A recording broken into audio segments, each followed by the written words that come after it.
You're listening to a Sin Media podcast where young people run the show. Welcome back to another episode of Ignorance Is This, a podcast all about a different way of experiencing cinema with little to no knowledge about it beforehand. My name is Ryan Reynolds, and sitting opposite me is the happy little Vegemite, Oliver Deer. It's me, Oliver Ryan Reynolds. Hi, Yukio. What's Yukio? Yukio is the character from Deadpool you just watched 5 seconds ago. Remember? Oh. Hi, Yukio. Oh, yes. Hi, Wade. I thought I'd start the show by being meta, but I can't do a convincing Ryan Reynolds. No, that's pretty good. I was like, why are you doing this accent? And then it made sense. It made complete sense. It's funny because Ryan Reynolds has gotten so rich from being Deadpool. Yeah. And I literally thought, I had this thought in the movie because he speaks so much Yeah. that there were times when I was just going, shut up. Please shut up, Ryan Reynolds, as Deadpool in this meta character. Literally, the merc with the mouth is always speaking. That's his character. But is it a good thing if you're getting so rich by playing a character that is so annoying? Your voice is so annoying. You particularly, Ryan Reynolds, because you're playing this character and everyone thinks your voice is annoying because you're saying annoying things 24/7. And he sounds like a whiny little child sometimes. Like this one is like, oh no, it's a bad guy. I hurt my foot. He's really high and whiny. That's why I started the show by trying to do. I was gonna do the intro, and then I thought, no, I gotta try this again because I can do. I can do this right. I can do this right. Halfway through the intro, I thought, this doesn't sound like Ryan Reynolds, and in no way would I ever be able to replicate it because it's so nasally and so. Yeah. Welcome back to another episode of Ignorance Is... I can't do it. It doesn't sound like anything. He needs a gruff Logan. Welcome back to another episode of Ignorance Is. Hi, I'm Ryan Reynolds, and I star in it. No, even there, it's just two. He's an annoying, whiny little twat, and that's why he's perfect as Deadpool, which is a movie we just watched. I watched that today. Uh-huh. You've watched it yesterday? I watched it yesterday like a good boy on opening day. Oh, did it open yesterday? I think so. Okay. Well, at least it did in my cinema. Yep. Okay. Did you like it? Yeah, I liked it a lot. Oh, very good. Did you like it? Yep. Did you think it was better than Deadpool 1? No. Yes, I think I did. Oh, you did? Yes. Okay. Interesting. Did you see it with anyone? Nope. You don't have to bring that up. Sad loser. I didn't see Sad loser with his popcorn. Oh, no. Yeah, but to be fair, I got to eat that popcorn as crunchy and loudy as I wanted, which I couldn't do in a quiet place, and I was really sad about it. I'm in Perth right now. We're doing an episode in studio together. Yeah. The first time we've done this. But I have put you in a little tent because I actually prefer Skype calls where I can't see you. Yeah, so I'm in the building, but we're in very far away distance from each other. Yeah. Yeah. And so, for example, like when I throw this pen across the desk, Scott doesn't flinch or get hurt by it. Ah! Oh, it took that long to travel to me. That's how far away we are. I actually, sorry, to clarify, we are in the same room, and I did try to throw a pen at him, but I missed. Yeah. And so my joke didn't land, the pen didn't land. More importantly, let's move on. The point I was getting to, though, is I'm all the way up here in Perth, so we can do this show together and have the chemistry of us being in real life together. I didn't eat all the popcorn during Deadpool. Why? And well, it's just, because I'm enjoying the movie. Yeah. And I'm munching away. I get the big popcorn so I can keep it. So I can watch YouTube videos in bed and eat popcorn. It's my favorite thing to do in the whole world. So the popcorn's not even for the movie. It is literally for half the movie and half so that I can have some popcorn while I'm putting some other terrible stuff in my body at the same time and literally doing no exercise. Anyway, so I'm all the way up in Perth and I had to tell my mum, Mum, don't throw out the popcorn. I want it when I get back. In 2 days. It won't go bad by then, will it? Yes, almost definitely it will. Well, that's all right. You ran all the way to Perth, so you got your exercise in there. Yeah, I got my steps in today. Yeah. That's right. We're going to talk about Deadpool today. Deadpool 2 just came out, starring Ryan Reynolds, starring a whole bunch of other people. Josh Brolin, the kid from Wildebeest. Yeah. And we're going to be doing some spoilers about it. So if you're listening, and this is a brand new film, by the time that this episode comes out that's live, it would have only been available in Australia for a couple of days. So be careful if you're listening to this on the road on Sin Nation. Yeah. And proceed with caution if you listen to it as a podcast. What's up? What's up? Is that you mentioned Josh Brolin, and I was just telling you before the show, I didn't even realize it was him until after, which is weird because in this he looks more like Josh Brolin than Thanos looks like Josh Brolin.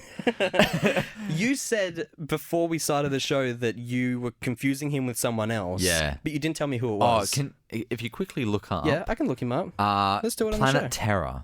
He's a guy who was in Planet Terror, and he looks exactly like Josh Brolin. Does he have a metal arm? Yeah, no, he doesn't. But someone in that movie has a gun for a leg. Oh, Planet Terror is a disaster film and thriller from 2007. Yes, starring Quentin Tarantino. Is that who you were thinking of? No, it's yeah. Did you know that Josh Brolin was in this film? He's not in it, though. Yeah, he is though. Josh Brolin. Yep, playing Dr. William Brock. You confused Josh Brolin with Josh Brolin. You went through the whole movie. Are you serious? You went through the whole movie today thinking that guy looks a lot like Josh Brolin. It's not Josh Brolin though. It's the guy from Planet Terror. Which is a 2007 movie starring Josh Brolin. Yeah. Oh no. Yeah. Are you serious? Yes, I'm serious. I'm not lying about this. It's also starring Rose McGovern, Freddie Rodriguez, and Bruce Willis, and Josh Brolin as Dr. William Brock. It's got Bruce Willis in it. Because do you know what I was about to say to you was... Bruce Willis actually looks like Thanos in this picture, so there we go. That's what it maybe was? I don't know. Because what I was about to say next was, maybe I didn't know who Josh Brolin was when I watched that film, and I thought it looked like Bruce Willis. But it wasn't Bruce Willis, it was Josh Brolin. That's so good. God damn it, I love that we're recording this. Yeah, my confusion just in a nutshell. Okay, so it was Josh Brolin. Yes. But even when they said, because they make the meta joke that, whatever Thanos or something like that. Mm-hmm. And even then I was like, maybe they're aware he looks like that actor. Right. Josh Brolin. Right. I can't believe you. It's because Infinity War and this are so close together and he's the villain in both of them. And I was like, surely not. He's killing the game. Yeah. He's killing the game. And he was great in this, no? Yeah, he was good in it. I think he was maybe one of the best parts of the whole film. Yeah. I think he, wow. as casting... Josh Brolin 2 for 2. Mm-hmm. 3 for 3 if you include Planet Terror. Yeah. A film that... can you please tell me how much it got in Rotten Tomatoes, please, within 5%? 75. 74%, yeah. Hell yeah, I'm hell good, by the way, everyone listening at home. How did you know that, but you didn't know who was in it? Anyway, moving on to Deadpool 2. Okay, so what did you like about it? I liked the action. Yep. I liked the comedy. Yeah, comedy. I think it took the best parts of Deadpool 1 and expanded on that in a good way. Yeah. The stuff that was holding Deadpool 1 down, which was too meta in regards to like the fact that this was a movie that needed to be made. I liked a lot of the jokes. Like, we can't afford the good X-Men, that's why we've got these crap X-Men. That's all funny and fine, but the fact that they just was able to go straight in, everybody knows who Deadpool is because the marketing for this has been insane. Yeah. Everybody knows who it is, just get straight into the action. They had clearly a better budget for action. Yeah. Ryan Reynolds had a very heavy part in the script, which I think he was doing in Deadpool 1 as well. So the jokes were all there. He was able to deliver them as perfectly as possible. And the casting was awesome as well. The new characters were great. Domino. Yeah, all the characters were really good. I thought everyone had their own sort of little twist on how they were funny. Yes. I like, what was the name of that girl you mentioned before? Domino. No, the... Negasonic Teenage Warhead? Her girlfriend. Yukio. I don't know why that was so funny every time they saw each other and they had nothing to say to each other, so it's just like hi, like but because like it also seemed genuine and like they were actually great friends. Yeah, because like you kind of know people like that in real life where you're like you don't really know them well, but you're just very friendly with them. Like, oh hi dude, yeah hi man, cool. Oh it's been forever. What's up? Not much. Cool, man. All right, see you later. Yeah, like you just hell like each other for no reason. That being said, though, there was one character that I think should have had more screen time. Who's that? Negasonic Teenage Warhead. Oh yeah, took a back seat. Yeah, a very, very much a back seat, and even almost irrelevant. Didn't need to be there. Even at the very end, for whatever reason, like they had like that cool like we're a big family shot, and they're like walking towards the camera. Before that, the last thing that she said was like, "I'm just gonna go back to the house." So like her and Yukio like weren't in the family thing. Like why would you not have them in there? It made no sense. I mean, even with Colossus, him coming back and then Deadpool and him sharing the moment of, oh, you know, I'm sorry, I'm such a bad guy. Yeah.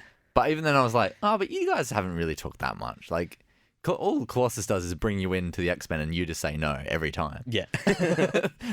That's your relationship. And the one time in this film where Wade went to the X-Men and Colossus said no, which was a good little twist around. Yeah. Meta jokes, you into them? I'm into some of them. Yes. Yeah. Some of them. I'm not into... Well, there's some that are, like, it was fine, you know, but, like, there's some that were just so obvious and easy for them. Like, signing Ryan Reynolds on the Hugh Jackman cereal box. I was like, it was fine, but it wasn't clever, I didn't think. I think it's funny for Deadpool as a character to get thrown into a building at that velocity, and the first thing he did is just pick up a cereal box and sign it for the kid. That's true. And it was the culmination of, he's insane, he can't be hurt. Yeah. It had to be a Wolverine-style cereal box, and they had to go that extra layer and not write Deadpool on it. It had to have been Ryan Reynolds. Yeah. So it was like, I like that bit. That's just my take. Other ones were really good. Like, the end credits where he goes back in time to kill the Deadpool from X-Men Origins. Yes. That was fantastic, yes. I thought. I was going to get towards this at the end, but I wrote that as probably my favorite part in the whole movie. Yeah. And it's not part of the movie. That got my biggest laugh, I think, just seeing that. Yep. Because, like, so many people hate X-Men Origins and everyone complains about it. And I think, like, even technically Days of Future Past, the X-Men movie, technically overrides that timeline anyway. Right, yeah. So, I think. But it's just so funny that they've done that and literally killed him. And it almost makes X-Men Origins worth it. Just for the fact that this can be a joke that can be played in a real Deadpool film. And also the opening joke of Logan, a little toy of Logan being stuck on a pike, and then Deadpool presses the pike and he does the little spin around. I thought that's great. There was again, spoilers for Deadpool 2. We're talking about Deadpool 2. At the end of Deadpool 2, when Wade is slowly dying, the music that I saw this on Reddit. This is not me being observational in any way. I've seen Logan once and it was great, but for whatever reason I haven't seen it again. But the music that plays over the top of when Wade is slowly dying is the same music that plays when Logan is dying in Logan. Oh wow! Yeah, that's great. Cool little nods like that people that you have to be a super fan to pick up on, which I'm not. So I saw that and read it and just went, God damn, this movie is thorough. You know? And it's totally fits because Deadpool just wants to be better than Wolverine. Yeah, he just all the time. He just wants to be Wolverine. Yeah. my favorite jokes were, or like my favorite meta jokes were kind of the fourth wall breaks that weren't meta. So, I think that's how you would phrase this. Are you just referring to comedy? Okay, so it's a fourth wall break in the fact it's acknowledging that it's a movie. Okay.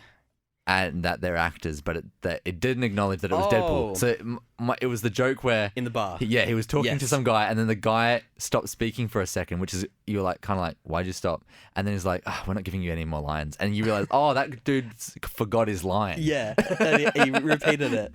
Yeah, so I thought that's a really good fourth wall joke. Yep, it's a good one. Yep. Now, what did you think of T.J. Miller? Because obviously there's been scandal. So look at you, bow your head. Because the fact is, he was really funny in this, I thought. I laughed at a lot of his stuff. I'm able to tune out reality. I can't. He's a bad bloke. Yeah. I didn't like him in Silicon Valley either. Oh, didn't you? No. I always thought like... Oh, okay, you just don't like his sort of comedy style. It's the same thing as that guy from... He always plays like a rowdy cowboy who's a bit of a dickhead to everybody. He's in like The Office and Parks and Rec and whatever. And he's like a tough dude and he's always like making fun of the little guy. I don't know. Danny McBride? I know I am thinking of... Danny McBride is that character as well. I'm thinking of 3 different people right now. Danny McBride's one of them. The character that plays... Schmidt's older brother in New Girl is another one. Okay, there's a bold dude character, and he always plays like a bit of a bully, but always like, just grabbing this guy in a headlock, like, look at my best friend and giving him a knuckle, on the head. But he's not like evil, Anyway, I know what you're saying. Forget about it. So, I just don't like that demeanor. T.J. Miller had, unfortunately, one of my favorite lines in the whole film, which is. I said the same thing in the Ready Player One episode, which I hate. That I keep on congratulating him because he's a bit of a prick. But when Deadpool has baby legs, and he's not wearing any pants, and he's just wearing a t-shirt, and he stands up, but he's obviously baby legs, so he's tiny, and you just hear off screen TJ Miller go, "He's full on shirt cocking it. He's full on shirt cocking it." That scene was absolutely hilarious. Just when you look at Deadpool and like he just he's not fazed by the situation. He's just looking up at everyone with this complete like I don't mind what's happening right now. And he's got these little tiny baby legs wiggling around. Yeah. and the taxi driver dude comes in. He's like, "Oh, come on, Wade again," and everyone's like, "This has happened before." Oh yeah, it's fantastic. Do you know my theater got a laugh where it was not meant. Oh no, that's not good. No. It's kind of guess it's a good thing because there was after credit scenes, after the initial credit bits. Yep. But when you actually did the whole black credits with every single person, and when it got to the very end, there was nothing. I didn't stay. Really? No, tell me about what happened here. So there's literally nothing, but everyone got. It went all the way to the end, and then it came up with a title card once it had finished scrolling saying, this film provided more than 1,500 jobs to everyone, blah, blah, blah, blah, blah. Yeah. And everyone in the theater's watching it, and you could just hear everyone held quiet. And then, it goes black, and then the lights turn up, and everyone just starts cackling because... everyone was expecting something to happen. Everyone was like, "Oh, ha ha ha ha!" We all got fooled. We all thought there would be something, and there wasn't. He's flipping the genre on these heads. Yeah, he's the bad boy of cinema. Yeah. Did you have anything more to say about the meta-ness of Deadpool? I think that the meta-ness of Deadpool is his strongest asset, but if you use it too often, it's incredibly exhausting. Yeah, I know that Patrick Stewart was in the X-Men films. Yeah. I don't need it to be bashed across my head. Oh, yes. I didn't like that joke where he said, "Oh, it smells like Patrick Stewart." Yeah. It's whatever. I didn't laugh at that bit. Yeah. I get it. It's a funny little jab, whatever. But what I wish they would do with Deadpool, and I think it's something they could do with another film, but something I think they've maybe missed out on the opportunity is that they don't really bring the meta-ness in any way to the plot usually.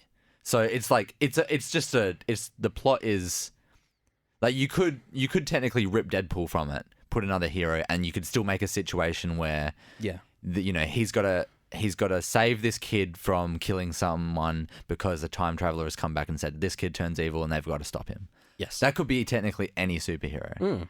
But what I was thinking, they made this joke towards the end where they've got to take the collar off Deadpool and there's a code for it. And the girl with the lucky thing said, "Oh, it could just be 7." And then he press it, and then Deadpool's like, "Oh, lazy writing." And I think that could be an interesting concept where they have to kind of work together while trying to understand the writers and trying to understand, understand what the. So they know they're in the movie, but they can't get out of the movie. I see. They have to try and work within the boundaries of what they know is possible within film. Well, with the end of this film, there is speculation that Deadpool 3, if there is going to be one, there's almost certainly going to be one. Yeah, is going to be time travel-y and interdimensional. I hope so. I hope so too. I don't think that could be obviously done by any other major superhero. Yeah, but I was thinking about this today, at first I was going, I'm kind of upset that they wasted the fact that, they killed real life Ryan Reynolds by him not ever doing the Green Lantern film in the funny little bit. He's looking at the script for Green Lantern, shoot Ryan Reynolds in the head, haha, it's funny because that was a terrible movie. Apparently, I've never seen it. Yeah. But then I started thinking that's a shame that they've wasted that, and that could have been Deadpool 3, him jumping around dimensions. But then I also think, well, the best parts of that would be the bits that we've already seen. The things of him fixing the timeline. I'm doing air quotes right now. Fixing the timeline of him going back into X-Men Wolverine Origins, whatever the hell it's called. Green Lantern, all that stuff. That would be the funny part of that movie, and now we've already seen it. Yeah. So that kind of means that we got it succinctly and in a nice little package at the end of the film. Yeah. Do you think that would work successfully as an entire film? Because that would be the highlight, wouldn't you think, when he goes interdimensional like that? Yeah. Well, I just think because you we've read some of the comics of Deadpool. Yeah. And the comics for Deadpool, like, they just have some great concepts where, there's this one comic called Deadpool Kills the Marvel Universe, and which Deadpool realizes in a comic, and he has to find a way to travel outside and kill Stan Lee. Yeah. And that's the plot. And that's a cool concept for a Deadpool, I guess. I understand they're not going to do something like that possibly for a film, but I would love that if they would. Yeah, actually that would be pretty cool. Because you'd have to get all of Marvel on board. Yeah. You know, like it wouldn't be fun if you don't see Captain America getting brutally killed. Imagine that though, like, because I mean, Marvel's just acquired Fox, haven't they? So they technically own Deadpool now. Mm-hmm. They can have a film where Deadpool comes out and has to fight all the other characters and kills them all. It would be, and then it's perfect. fine if they retcon it at the end. That's totally fine because it's Deadpool. You know, Stan Lee literally grabs an eraser and erases him out. Yeah, exactly. Know? Something like that. Or imagine, like, it could be Stanley's like final cameo. Like, he's the boss in he's the main villain or something, and it's like all his cameos coming. And it and no one's gonna care because it's, you know, sometimes when it's too meta, or like, you know when like Sherlock, for example, they try to bring every plot line together into one sort of succinct story. Same with like James Bond, they try to tie everything into a one plot. Yep. It wouldn't matter with Deadpool because you get away with it, I think. Because he's a movie star in a movie. Exactly. Franchise. Yeah. Yeah. It would work so well. And I think they just waste it by using, like, here's a regular plot we had for another movie, but let's put Deadpool in it. And, like, it's good because you're seeing Deadpool, the character, and he's great. And you're seeing all the other characters. But it'd be good to have the story, like, very Deadpool-y as well, like, very meta and strange. Like, you could open the film with something clues him into the fact he's in the film. Yeah, but I'm wondering about his actions. Like, would he jump into danger being like, I'm a franchise star, baby, I'll never die, and then just get sliced up immediately? Like, there's a I don't know. That's your first joke. Yeah. You can write around it. Yeah. Or like, you know, it turns into Groundhog Day where he tries to kill himself, but then he ends up back at the start of the film. Anyway, we're getting sidetracked talking about potentials. No, there was a marketing stunt that the Deadpool people did recently, only last week, in some like select like Walmarts in the US. They have particular movies, and what they've done is that they've made Deadpool specific covers for them. Oh, cool! So there's one for like Back to the Future, I think. Yeah. One for Psycho, I don't know, but it has Deadpool on the cover instead of whatever other character. If they have like a series of shorts like that of him jumping in between actual franchise, but he's like redoing that part. Yeah. Can you imagine there being a slow zoom on a shower curtain, and then the shower curtain opens and it's Deadpool and he's holding a chimichanga? Yeah. And then Janet Leigh's like, "Ooh, yum, yum, yum, that's delicious. Thank you very much, Deadpool." That would be amazing. I like that. That to me sounds like, oh my God, it's that scene from Ready Player One with The Shining, except it's Deadpool and it's lots of films. Like, exactly. That would be so fun to watch. And also just for like the creators, like, let's redesign this set of this movie exactly and then just put Deadpool in. That'd be awesome. All right, Marvel, and by extension, Disney. Deadpool is a Disney property, just so you know. Yeah. Wrap your head around that. There you go. There's your pitch for Deadpool 3. Any other thoughts about Deadpool? With the trailers, I was going to say, because I never saw the trailers. We just watched them then, though. The trailers were okay. I think I really like when the trailer, they don't just do montage. When a trailer's just a montage, that's kind of lame. But when they actually try to weave in a little bit of maybe a scene or a story, that's good. And I like it with like Deadpool and some comedy films, or like especially like Marvel stuff lately. They just play a scene for a bit. Yeah. Yep. So like in this, they had when Deadpool's just talking to the taxi driver, and that's just, you know, it's funny enough to get you to come see the movie because it's still funny, but they don't have to show you a lot because they just get to show you the dialogue. It's like 40 seconds, and you watch 40 seconds of something and think, okay, this looks great as an already edited thing. I'm going to enjoy the movie. Exactly. If you watch 40 seconds of random select clips of whatever back to back, you don't really get the sense of what the film is. Yeah, and it's, you could be misled, and it's also, they, you know, because I imagine they would be like, oh, we've already used a clip of that scene in the trailer, let's use something else, and they end up showing you just all the trailer. Yeah. I imagine that's, you know, how they're sometimes thinking when they edit trailers and things like that. But I didn't mind the trailers. I was going to say, one thing they revealed in the trailer that was it was almost a twist in this film was when you're introduced to Cable, you think he might be after Deadpool. Yeah, in this he says straight up, give me the kid. Yeah, give me the kid. When he finally meets him, he's like, give me Russell or whatever. And then you're like, oh, okay, so he's actually after the kid. And I didn't realize that until they actually met. But in this, there's some line about it where he says, I'm after the kid. Why are you after the kid? Blah, blah, blah. Yeah. No, that's a good point. Away from that, though, I think that they did a pretty good job in keeping the plot hidden. Yeah. The biggest twist of the entire film happened in the first 15 or 20 minutes. Oh, yeah. And that, okay, spoilers for Deadpool 2. Turn away now. Vanessa dies. Yeah.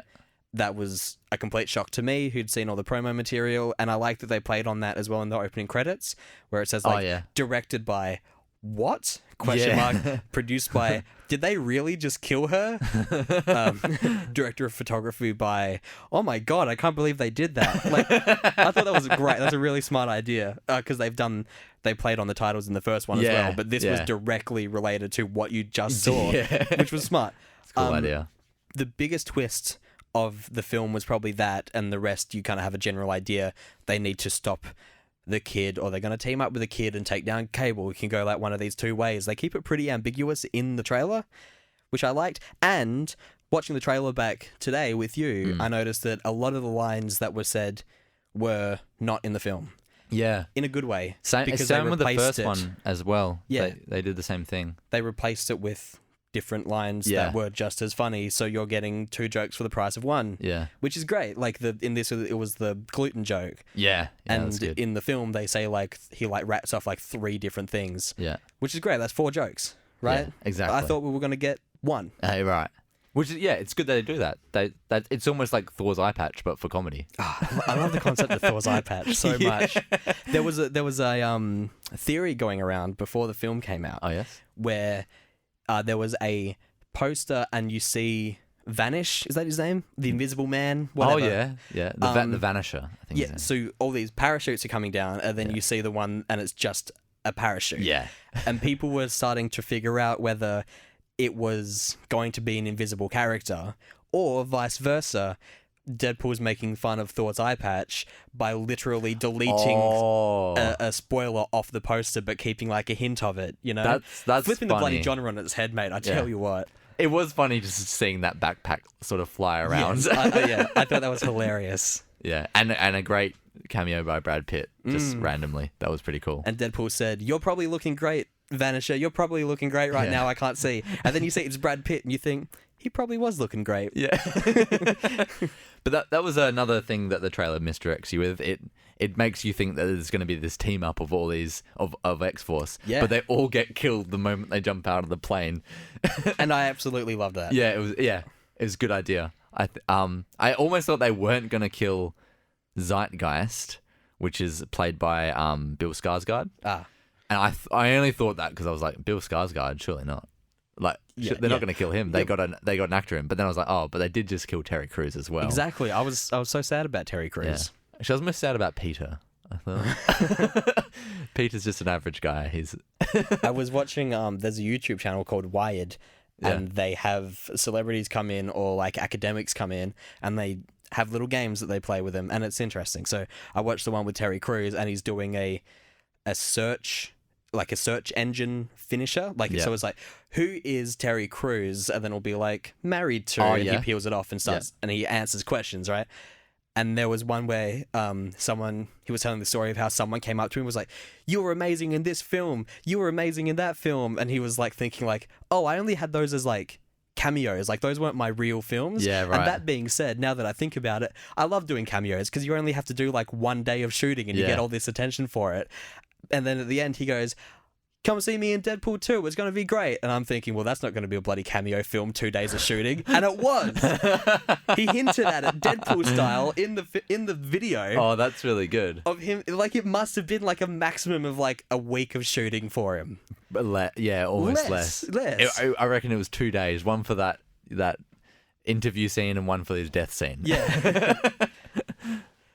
Bloody Terry Crews. He's great. Yeah, he's really great. good. And it was a great little addition. And I love that I love that left turn of killing them all so brutally and one by one. Yeah. And you see Peter going to, like, he's like such an average Joe and he's the one that lands, and you have a second of hope for Peter, and then he starts running towards the wood chipper. You're like, no, Peter, don't. Don't do it, Not Peter. you, Peter.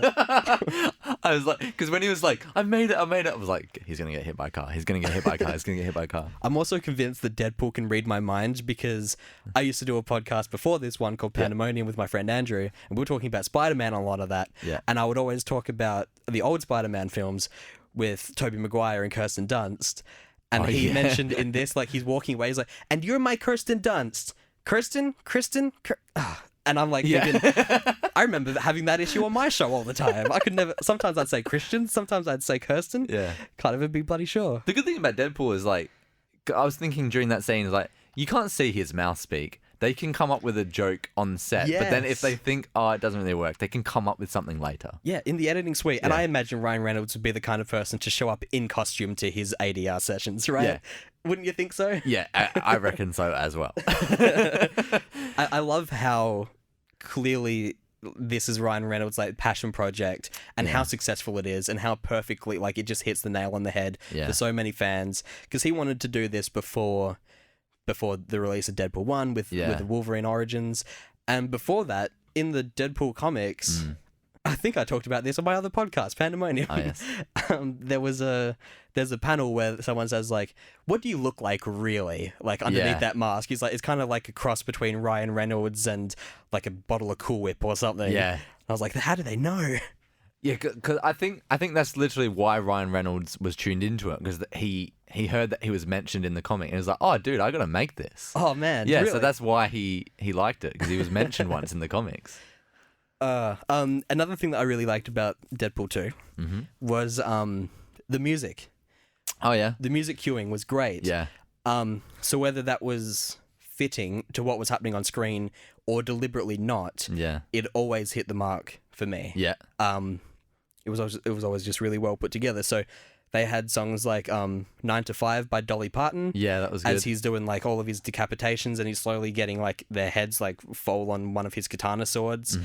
And he even like looks at the camera, he's like, hit it, Dolly. Oh, there we go, a little extra bit there. I like the dubstep joke, was like, I love dubstep. Boom. Wow. Dun, dun, dun, dun, dun. Yeah. It had to have been Bangarang,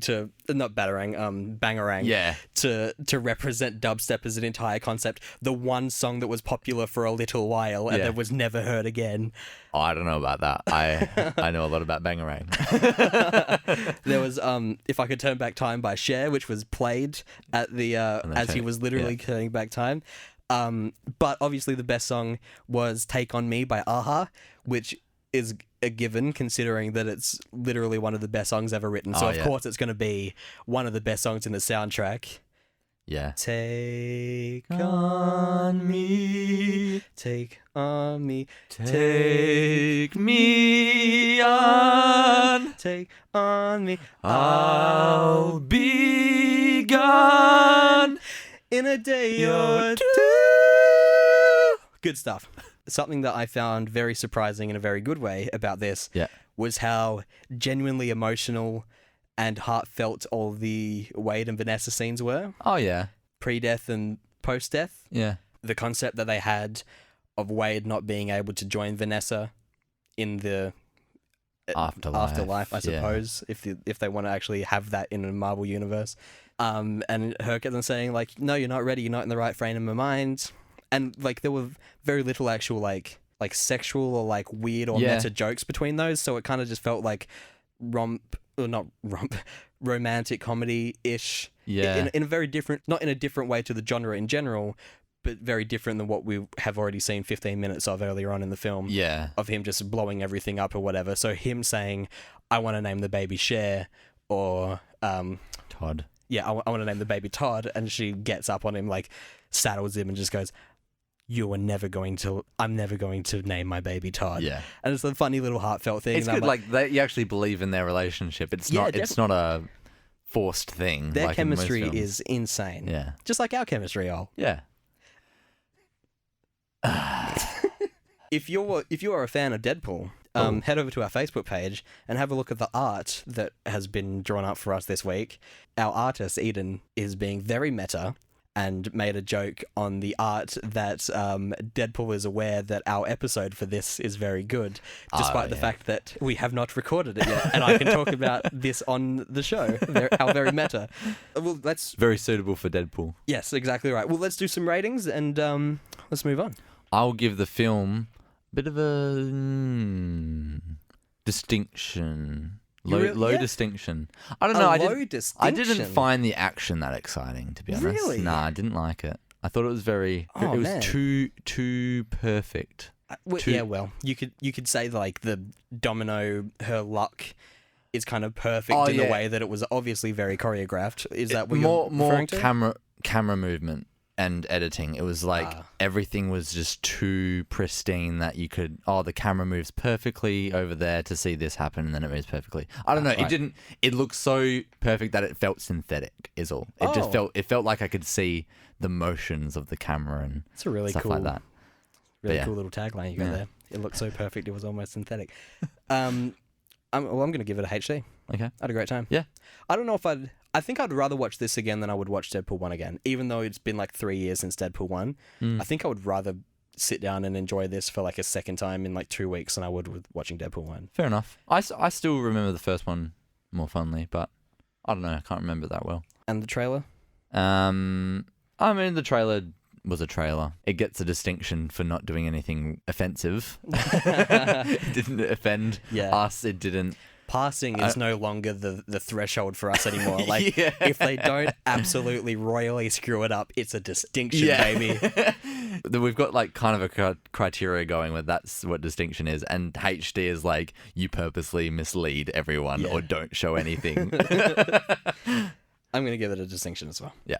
Awesome. Not every joke landed, but it was what I paid for. Yeah. I wanted to go see a Deadpool film. This was textbook Deadpool. Alrighty. I believe you have a segment. Yeah, let's have a segment about Rotten Tomatoes. This segment is called The Fruit is Acute. Ollie just gave me his eyebrow raises. He's feeling very frisky and very confident today. You know I love a game.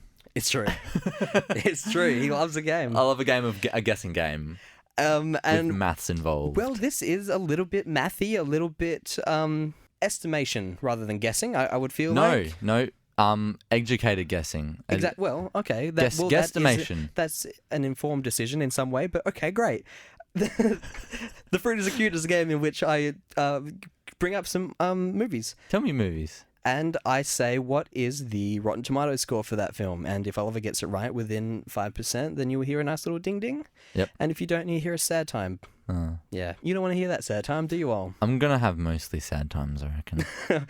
Not feeling frisky anymore and absolutely not feeling confident. Because I was confident to start with when you said Fruit is Acute, because that's like, that raises the dopamine levels, because I'm always like, yay, hooray for games. But then I realize as you explain it every week that I'm like, that's right. I usually don't get it right. I usually get it all wrong. Well, let's see. I think that it would be fitting that, well, normally I say, how about you guess what the little theme is between these? I'm just going to lay it out on the table for you all. We've had a long week. Yep. We don't need to use our brains too much. No. I think it would be fitting that we do kids' films. Okay. Because Deadpool is so exhaustingly kid-friendly. Yeah. And so it's got such a family theme surrounding it. Yeah. Let's talk about family films. Okay. What did Scooby-Doo 2 Monsters Unleashed get? Ollie. Starring a CGI Scooby-Doo. I love that. I love that just you saying the title of a film can make me laugh because I'm like, of course you'd pick that one out of the crop. Scooby-Doo 2 Monsters Unleashed, starring a CGI Scooby-Doo and several other CGI monsters. I have a sad time about this film. I do. This film gave me nightmares. When I was a kid, I remember watched this. being very scared by it, but also really liking it. The film ended, I think it was this one. I don't know how many they did, but I don't think it was the first one. Maybe it was the first one. Who cares? And it turned out the villain was actually Scrappy Doo. Yeah, that was the first one. And that was really scary. The way that they, like, the face of the monster, like, when they, like, removed it, it was, like, really, like, brutal and, like, weird. And then it turned out to be the dog, and that gave me nightmares. Legitimate nightmares. Yeah, it would. Those bunny rabbit things, those giant skin-walking bunny rabbits were terrifying. I wish I hadn't remembered that. So what do you think this got in a percentage out of 100? I really don't know, because I remember loving it. But, I ain't giving you no hits. I got my poker face on right now. Well, here's my reasoning, is it didn't get a number 3. So I think it might have got, like, 38%. No, incorrect. I'm sorry. 22%. Oh... There was a bit in one of the films with, it is very heavily implied that Scooby-Doo and Shaggy are smoking pot. Oh, yeah, totally. That's in the first movie, I think. Is that in this? Oh my God, they really went all out with that. Yeah, then, do you remember we were talking about how the first Scooby-Doo movie was supposed... Scooby-Doo me. Scooby-Doo, yes, absolutely. Yes, the Scooby-Doo movie. Groovy, baby. 2V, number 2V. Blew me away. Absolutely. Yeah, we did. Yay. Okay, Do you remember we were talking about this once, how the first Scooby-Doo movie was supposed to be R-rated? Was that on the show? Yeah. Maybe that's it, because I think afterwards you showed me the clip and it's like they're in a van and there's like smoke coming out of it, and they're like giggling and like saying stupid things to each other, and you're kind of going, oh my God, this live action going insane. And then it's like they pull out a little baking tray and they're like cooking little cupcakes or something. Because I think it was, you know how like back in 2000, whenever this comes out, you know, the big comedies of that time were like Wedding Crashers, Starsky and Hutch, Zoolander. Owen Wilson and Ben Stiller in both of those movies. This is all I'm thinking of them too right now. Why did you pick 2 movies? Anchorman. I don't know. Oh, yeah. All those kind of movies. But like, you know, they're all movies with some of them have really strange concepts to begin with. I can imagine if they wanted to make an R-rated Scooby-Doo movie, that's the kind of comedy. It would be like a bit of a silly, but like it's taking a cartoon that is for kids, but they're making it like adult humor, but it's still like silly enough that it works. I would love that if they were to do that, but they never could because it is a children's property. Seth Rogen and James Franco and that lot. Imagine that. Yeah. Seth Rogen as Shaggy. You'd get a fat Shaggy. That'd be great. You could just watch Pineapple Express. That's basically what that movie is. There we go. If you the Scooby movie 3 that we never thought we ever had, it turns out we've had it for years with Pineapple Express. Yeah. Let's move on. This is a movie I haven't seen. Mm-hmm. This is a movie I should find out what year it is because for whatever reason I put this in and I shouldn't have. Because one of the rules of this game is you need to know what we're talking about. Have you literally not put the percent in? No, I didn't put what year it is. From 1993. Okay. That's why I picked it, because I typed in kids movies and then I punched a random year into Google search. Oh, okay. What did Dennis the Menace get from 1993? Starring Mason Gamble as Dennis. And a whole bunch of other people, and Christopher Lloyd. There we go. Okay, He's down the list, but that's the only person I know. I don't. Yeah, I think I've seen it, but I don't know. So maybe if you're having trouble figuring out what score Dennis the Menace has from 1993, could you give me the audience score for Dennis the Menace Strikes Again, starring in 1997? All right. So if I get one of them, we give you the point. Yes. Okay. Well, okay. Let's try the Dennis the Menace. Let's say the Rotten Tomato one for that's maybe like 48. And the audience score for Dennis the Menace Returns, or Strikes Dennis Back? the Menace Strikes Again. Strikes Again. He's at it again. This madman. I reckon it's like something crazy, like 95. No, absolutely the complete opposite. Oh, okay. Dennis the Menace, the original, the OG, that got 22% as well. Okay. That's not a theme. Okay. The rest of them are 22. And Dennis the Menace Strikes Again had an audience score on Rotten Tomatoes of 24%.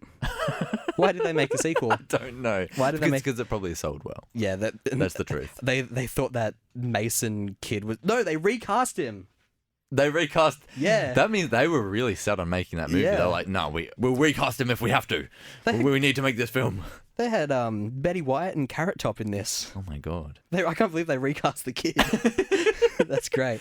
All right. That's probably why the outrage of the audience is so strong. Oh yeah, it's like how DC fans think that Marvel pay people off to like get high Rotten Tomatoes scores. Oh yeah. They think that all the people that came from being a big fan of the other Dennis the Menace is like, all right, we got to downvote this guy. We got to downvote this new one on Rotten Tomatoes, a website that doesn't exist yet, probably. A 2010 film, so you might be a little bit closer in getting this one. Okay. The Karate Kid, starring Jaden Smith. Ooh. I actually remember liking it the first time I saw it. You liked it because Jaden Smith had ripped abs. Boy, I can't say I liked it for his abs, Scott, unlike yourself. In 2010, when this movie came out, we were in high school. Yeah. And I remember laughing at this joke I thought that was so clever. They were on a plane headed to Hong Kong, and then his mum was like, Jaden. His name's not Jaden, but she was like... Karate Kid. Will Smith's... What's her name? Will Smith's what? Wife? Jada Pinkett Smith. Jada Smith says to... Jada. Yeah, Jada. Jada? Jakarta. Barley Smith. Okay, so his mum in the movie says to Jaden,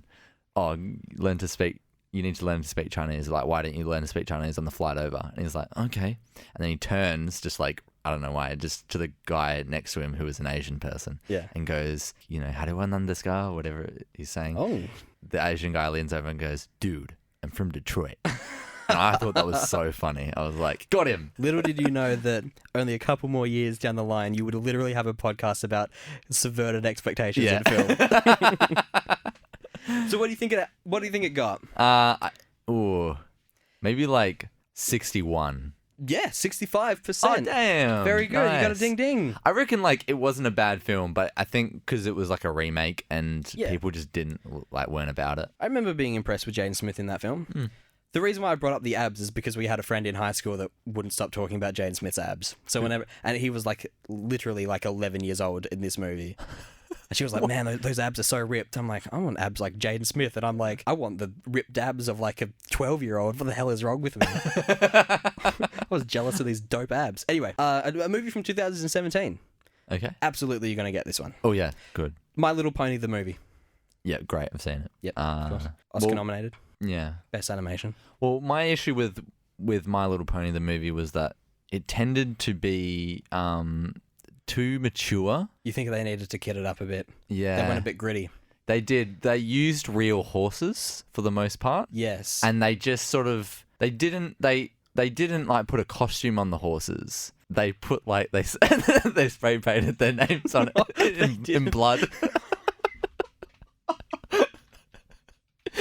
But also, no, but yeah, I didn't particularly find it enjoyable, but I think it maybe got 32%. The thing that I hated about the what did you dislike? The Little Pony movie from 2017 was that they used real horses with blood of their names written on the side of it. They literally had Pinkie Pie written in blood on the side of the horse.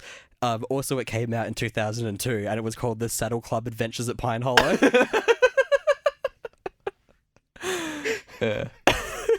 I know they just went too dark and gritty with this latest adaptation. Yeah. And, one of the horses just like he didn't have hooves. He had little elephant feet. No, he had like these tires on, and they would change the tires, and he would like roll in like like a furious bandit, being like, "Where? Take me to Valhalla."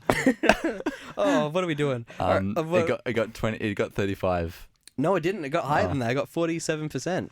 Okay. Yeah. I guess that post-apocalyptic My Little Pony does work on some levels. I think we should pitch it to Deadpool.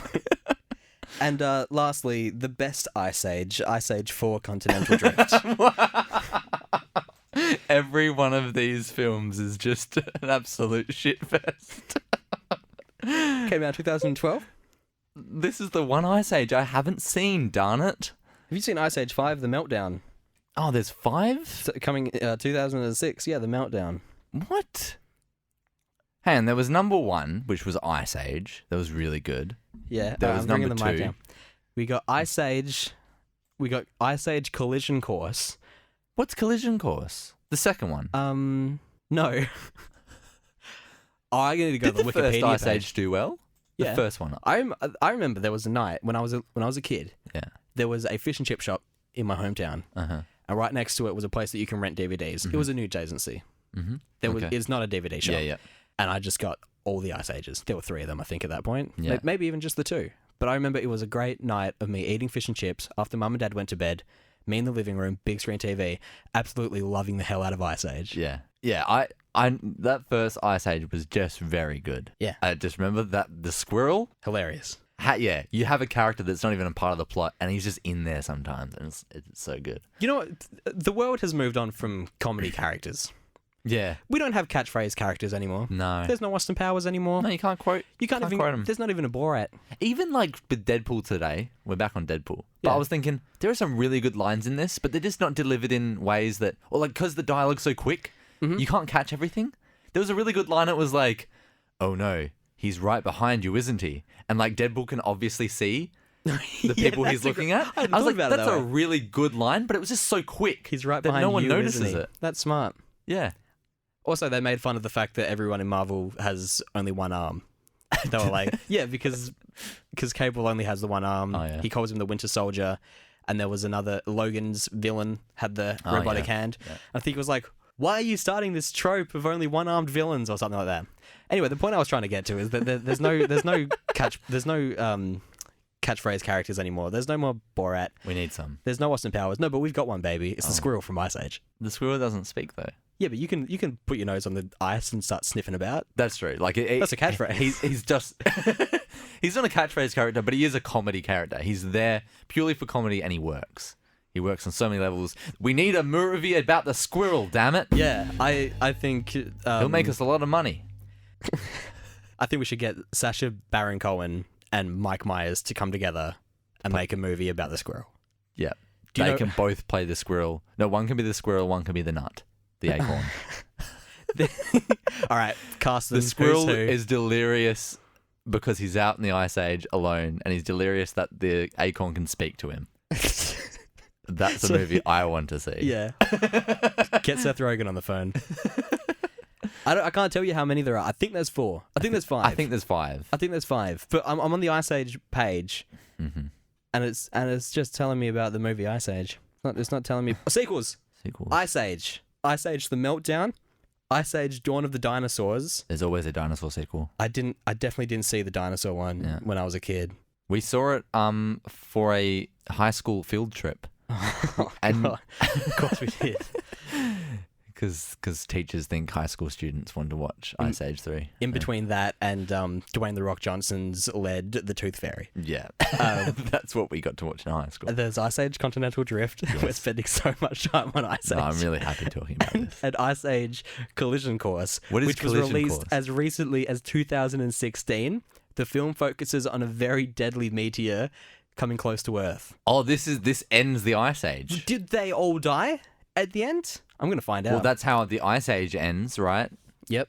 Yeah, this is like, it's going to be like a Toy Story 3 ending, like falling Aliens. into... Huh? There are aliens in this. In Collision Course. Yeah.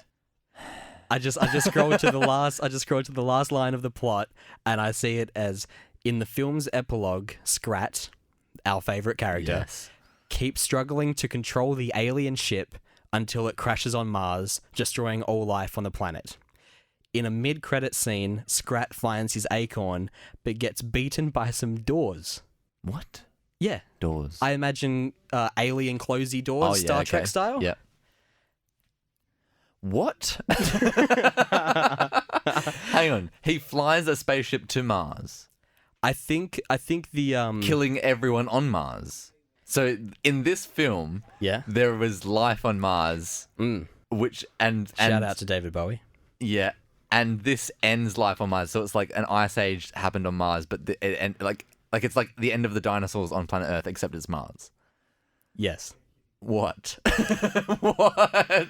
So what did it get? So what is number 4 you've given me? No, I've given you Continental Drift. Do Continental Drift. Do you want this and then Collision Course? Can you See if tell me? can get Yeah. both? Can you tell me what Continental Drift's about? What, like the continent spread apart? Like this is another part in the really Ice gonna Age. spend more It's time on another. this? It's another section of the Ice Age. Like they're going through the eras. Sure. Let's What? let's find out. Well, with that Mars one, I'm gonna say that got like 20. Oh, Collision Course. Collision Course got 20. Yeah, you're in the ballpark. 16%. Nice. No one wants to watch. But how can they make so many? You got to tell me. Continental drift. I don't want to look up. I don't want to look it up. Okay, fine. Surely it's to do with the ice melting and the continents start drifting apart. Which is crazy because that happens over millions of years. I don't know how they can make a plot. Oh no, Africa's like breaking away from the Americas and moving over to Europe. Hey, my best Ray Momero. Hey Sid, quick before the continental drifts.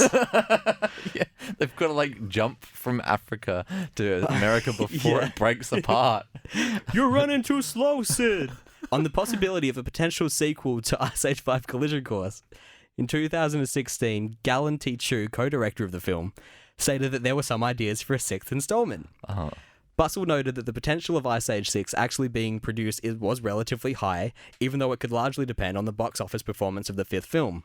Pop Wrapped commented on the subject of a sequel in 2017, pointing out the fifth film's poor reception and how the franchise was moving further into absurdity and further away from leaving any lasting emotional impact on the audience, and suggesting that the sixth film could redeem the franchise by going back to its roots and reintroducing humans from the original film, particularly the little baby named Roshan, and thereby bringing the audience to remember why they loved Ice Age so much in the first place, and maybe end the series on a high note.